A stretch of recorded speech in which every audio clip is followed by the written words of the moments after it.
नमस्कार, मी जतीन मोरे, आपलं सम्राट मराठी लाईव्हमध्ये स्वागत. आज आपण या ठिकाणी आतकरगाव जिल्हा परिषद वॉर्डमध्ये आहोत आणि या आतकरगाव जिल्हा परिषद वॉर्डमध्ये भारतीय जनता पार्टी, शिवसेना, शिंदे गट आणि RPI या महायुतीच्या उमेदवार रेश्मा राजेश पाटील या जिल्हा परिषद निवडणूक लढवित आहेत. तर आपण सम्राट मराठी चॅनलच्या वतीने आज आपण त्यांच्याशी या निवडणुकीच्या पार्श्वभूमीवर थेट संवाद साधणार आहोत.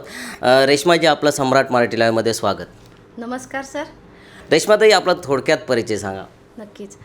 सर्वप्रथम तुमचे व आपल्या चॅनलचे मनपूर्वक आभार. तुम्ही माझे विचार लोकांपर्यंत पोहोचवण्याची संधी उपलब्ध करून दिली, त्याबद्दल पुन्हा एकदा धन्यवाद.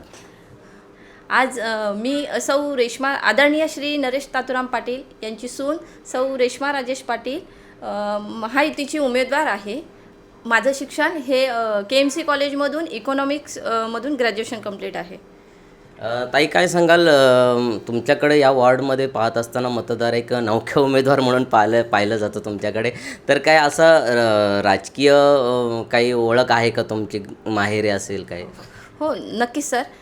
माझे माहेरी माझे काका काकी हे सुद्धा गेली अनेक वर्ष राजकारणात आहेत. त्याचा अनुभव माझ्या पाठीशी आहे. जसं की माझे काका काकी सरपंच आहेत, गेली अनेक वर्ष आहेत, 15 ते 20 वर्ष. आणि सासरी बोललात झालात तर माझे सासरे आदरणीय श्री नरेश तातुराम पाटील यांचं राजकीय वारसा मोठा आहे आणि घरात राजकीय वातावरण आहे. तुम्ही यावेळी जो प्रचार केलात किंवा या प्रचाराच्या आधी आपल्या काही गावभेटी देखील झाल्या आणि आता प्रचार देखील जवळजवळ 3 दिवस झाले प्रचार करतायत, तर तेथील जनतेचा प्रतिसाद कसा मिळतो आहे तुम्हाला? जनतेचा प्रतिसाद म्हणाल तर खूप छान असा मिळालेला आहे. आमचं प्रचाराचा शुभारंभ रानसई या गावातून झालेला आहे आणि सेकंड डेचा आमचं शेंबडी या गावातून झालेला आहे. तर मी गावभेट दौऱ्यामध्ये खूप छान लोकांचा प्रतिसाद, युवक युवती, तरुण तरुणी, ज्येष्ठ आणि सर्व कार्यकर्ते यांचं मला खूप छान असा प्रतिसाद मिळत आहे. ताई, ज्यावेळी तुम्ही हा प्रचार करत आहात किंवा या विभागात ज्यावेळी तुम्ही फिरत असताना तुम्हाला येथील काही समस्या वगैरे काही निदर्शनास आल्या का? हो, नक्कीच. अनेक महिलांच्या समस्या आहेत, तरुणांचे प्रश्न आहेत. आज गावभेट दौऱ्यामध्ये खूप चांगल्या प्रकारे महिलांनी बोलणं आमचं झालेलं आहे आणि घरीसुद्धा जेव्हा सासरे माझे असतात किंवा नसतात त्यावेळेस ज्या समस्या, अगदी छोट्या मोठ्या समस्या लोकांच्या माझ्याकडे येत असतात आणि त्या समस्या मी जाणून घेत असते. आज गावभेट दौऱ्यामध्ये महिला समोर आल्या आणि त्यांनी आपल्याशी बोलणं केलं की जसं की मला पाणी नाही आहे, आमच्याकडे रस्ते नाही आहेत, गटारे नाही आहेत, अशा समस्या आहेत. मग त्यासाठी काय तुमच्याकडे विजन वगैरे का असं तयार केलं आहे का तुम्ही? हो, नक्कीच. विजन असं आहे की महिलांचे प्रश्न, की महिला सक्षमीकरणाचे प्रश्न असतील, रोजगाराचे प्रश्न असतील आणि महिलांच्या आरोग्याचे प्रश्न सगळ्यात महत्त्वाचं म्हणजे, आणि तरुणांचे जे काही प्रश्न असतील ते सोडवण्याचा आम्ही नक्कीच प्रयत्न करू. ताई, या ठिकाणी जसं की आता महिलांचं हे म्हणताय तुम्ही, तर या ठिकाणी काही ठिकाणी कारखानदारी देखील आहे आणि काही जे महिला बचत गट आहेत, तर यांना काही असं बाजारपेठ वगैरे उपलब्ध करून देणं किंवा काय अशा कुठल्या योजना याच्या संदर्भात काय प्लॅनिंग आहे का तुमच्याकडे? हो, नक्कीच. आज पाहायला गेलं तर आदरणीय श्री नरेश तातुराम पाटील यांनी अनेक विकासाची कामे केलेली आहेत. त्या महिलांसाठी त्यांनी रोजगार उपलब्ध करून दिलेले आहेत, बचत गट योजना उपलब्ध करून दिलेल्या आहेत.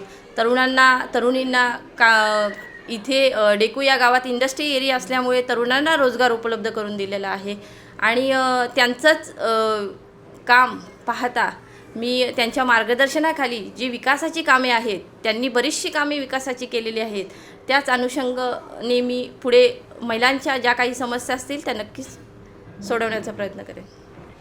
महिला उमेदवार म्हणून तुम्ही या ठिकाणी तुमच्याकडे पाहिलं जातं आहे, तर महिलांसाठी, महिलांच्या सक्षमीकरणासाठी असं काय तुम्ही प्लॅनिंग वगैरे आहे का तुमच्या मनात? हो, महिलांचे प्रश्न सक्षमीकरणाचे तर आहेतच.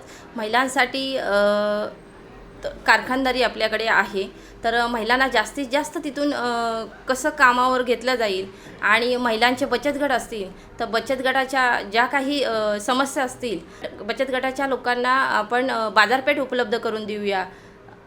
मार्केटिंग त्यांचं ते सोर्सेस कसं बनेल त्याकडे जास्तीत जास्त लक्ष असेल. त्यांचे स्टॉल कसे बाजारात मांडले जातील किंवा येतील याच्याकडे आपलं ध्येय राहील. तर तुमच्याकडे येथील विभागातील शिक्षण किंवा आरोग्य याच्या संदर्भात तुमच्याकडे काय विजन आहे का काय? हो, नक्कीच. सरांनी चांगला प्रश्न विचारलेला आहे. तर शिक्षणाच्या बाबतीत बोलायचं झालं तर शिक्षण खूप महाग झालं आहे. सर्वच पालकांना किंवा मुलांना ते परवडत नाही. आपल्या जिल्हा परिषदेच्या ज्या शाळा आहेत त्यांचा दर्जा उंचवण्यासाठी डिजिटल सेवा आपल्या शाळेकडे असावा असं मला वाटतं आणि त्यासाठी माझा प्रयत्न असेल. पाटील साहेबांनी आरोग्य शिक्षण सभापती असताना त्यांच्या कालावधीमध्ये त्यांनी फालीफाटा येथे उपजिल्हा रुग्णालय बांधण्यासाठी परमिशन मिळवलेली आहे आणि उपजिल्हा रुग्णालय बांधण्यासाठी आपण ते निधी गव्हर्नमेंटकडून कसं आपल्याकडे येईल आणि ते हॉस्पिटल कसं बांधण्यात येईल याचा नक्कीच आम्ही पाठपुरावा करूया. पेण ते खोपोली या महामार्गावर आणि मुंबई ते पुणे एक्सप्रेस हायवेवर आपल्याकडे हॉस्पिटल नाही आहेत. तर आपल्या लोकांना जेव्हा अपघात होतो त्यावेळेस पनवेलकडे जावं लागतं, MGM हॉस्पिटल किंवा मुंबईसारख्या ठिकाणी जावं लागतं. तर आपल्याकडे पाली या फाट्यावर पाटील साहेबांनी परमिशन मिळवलेली आहे. तर आपण ते हॉस्पिटल लवकरात लवकर कसं बांधता येईल याकडे माझा दृष्टिकोन असेल. रेश्माजी, नरेश पाटील साहेब हे जिल्हा परिषदेचे आरोग्य शिक्षण आणि क्रीडा सभापती राहिलेले आहेत. तर त्यांच्या कारकिर्दीमध्ये काही कामं केलेले तुम्हाला माहिती आहे का? काय आठवतात त्यांनी काय विकास कामं केलेले आहेत? हो, नक्कीच सर. पाटील साहेबांनी अनेक विकासाची कामं केलेली आहेत. जसं की समाज मंदिरे असतील, रस्ते असतील, पाणी असेल, गटारे असतील, शाळा असेल, अंगणवाडी असेल, सुशोभीकरणाची कामे असतील, महिलांसाठी आरोग्य सेवा, शाळेतल्या मुलांसाठी शासकीय दाखले आणि नेत्रदान शिबिर अशी अनेक त्यांनी विकासाची कामे पूर्ण केलेली आहेत. आणि जी काही विकासाची कामे राहिलेली आहेत उर्वरित ती आपण नक्कीच पूर्ण करण्याचा मी प्रयत्न करेन, हे माझं ध्येय आहे. आजही रेश्माजी, जर तुम्ही 36 विभागात गेलात तर काही ठिकाणी बऱ्याचशे रस्त्याची कामं अपूर्ण आहेत. वावोशी फाटा ते परकंदेपर्यंतचा रस्ता असेल किंवा इकडे मिरकुटवाडीपासून ते डोणवतमधला तो एक रस्ता असेल, असे बरेचसे काही वाड्यापाड्यांमधील रस्ते अजूनही अपूर्ण आहेत. तर त्या दृष्टिकोनातून काय आपला प्रयत्न असेल?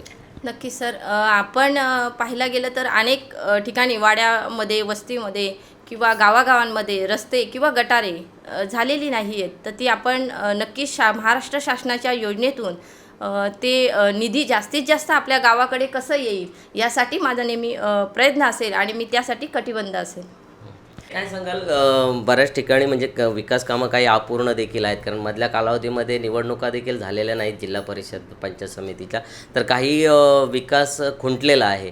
तर अशी बरीचशी कामं अपूर्ण आहेत. तर ती कामं पूर्ण करण्याचा कशा प्रकारे प्रयत्न असेल तुमचा? आज पाहायला गेलं तर 8 वर्ष होत आहे. 2018मध्ये आपल्या जिल्हा परिषदेच्या निवडणुका झालेल्या आहेत. तर आपल्याकडे बरीचशी कामे राहिलेली आहेत.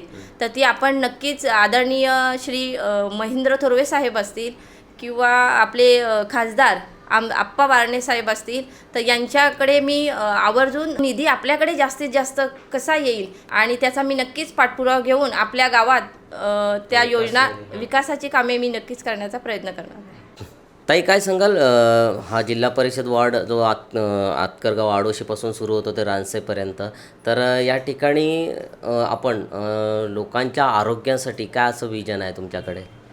आपल्याकडे पाहायला गेलं तर आदिवासी वाड्या किंवा गावागावामध्ये हॉस्पिटल नसल्यामुळे आणि जे काही हॉस्पिटल आहेत प्राथमिक आरोग्य केंद्र, तर तिकडे आपल्याकडे स्वच्छता नसल्यामुळे किंवा काही सोयीसुविधा नसल्यामुळे सोयीसुविधा कशा मिळतील व औषधे उपचारकडे चांगल्या प्रकारे कसे मिळतील याकडे माझा प्रयत्न असेल. त्या ठिकाणी बराचसा भाग हा कारखानदारी आहे आणि काही बराचसा भाग हा शेती संबंधित आहे. बरेचसे शेतकरी देखील आहेत. तर शेतकऱ्यांसाठी देखील बऱ्याचशा योजना असतात. तर तुम्ही त्यासाठी काय विजन आहे का शेतकऱ्यांसाठी वगैरे? नक्कीच सर. आपल्याकडे महाराष्ट्र शासनाच्या अनेक योजना आलेल्या आहेत, पण त्या आपल्या गावात खेड्यापाड्यात माहिती नाही आहेत. तर त्या गावात कसं जास्तीत जास्त पोहोचवण्याचा मी प्रयत्न करणार आहे. जसं की शेतकरी बांधवांसाठी जे बियाणं असेल, खते असतील, औषधे असतील, तर ते त्यांच्या बांधापर्यंत कसं पोचलं जाईल याकडे माझं प्रयत्न असेल. रेश्माजी, आपण आतकरगाव जिल्हा परिषद वॉर्डातून निवडणूक लढवत आहात. एवढी मोठी निवडणूक आज आपण लढवत असताना आपल्या या आतकरगाव जिल्हा परिषदेतील वॉर्डातील लोकांना काय आवाहन कराल? नमस्कार, मी सौ रेश्मा राजेश पाटील, मुक्काम डेकू, महायुतीची उमेदवार, आतकरगाव जिल्हा परिषद गट क्रमांक 18. पक्षश्रेष्ठींनी जी संधी मला उपलब्ध करून दिली आहे त्या संधीचं मी नक्कीच सोनं करेन. जनतेचा विश्वास सार्थक ठरवेल अशी मी ग्वाही देते. मी पहिल्यांदाच तुमच्यासमोर उमेदवार म्हणून उभी आहे, पण विकासाचा निर्धार पक्का आहे. शेतकरी, महिला, युवक आणि कामगार प्रत्येक घटकाला न्याय देणारा विकास करण्यासाठी मला तुमची साथ हवी आहे. येत्या निवडणुकीत मला नाही, आतकरगाव जिल्हा परिषद वॉर्डच्या विकासाला मत द्या. तुमचा विश्वास आणि आशीर्वादच माझी ताकद आहे. धन्यवाद. या होत्या रेश्मा राजेश पाटील, ज्या आतकरगाव जिल्हा परिषद वॉर्डमधून उभ्या आहेत आणि आज आपण सम्राट मराठीच्या माध्यमातून त्यांची मुलाखत घेतली. या मुलाखतीमध्ये त्यांनी आतकरगाव जिल्हा परिषद वॉर्डमधील मुद्द्यांवरती त्यांनी चांगल्या प्रकारे आपल्याला उत्तरं दिलेली आहेत. तरी रेश्माजी, आपल्याला या निवडणुकीसाठी आमच्या चॅनलकडून खूप खूप शुभेच्छा. धन्यवाद सर.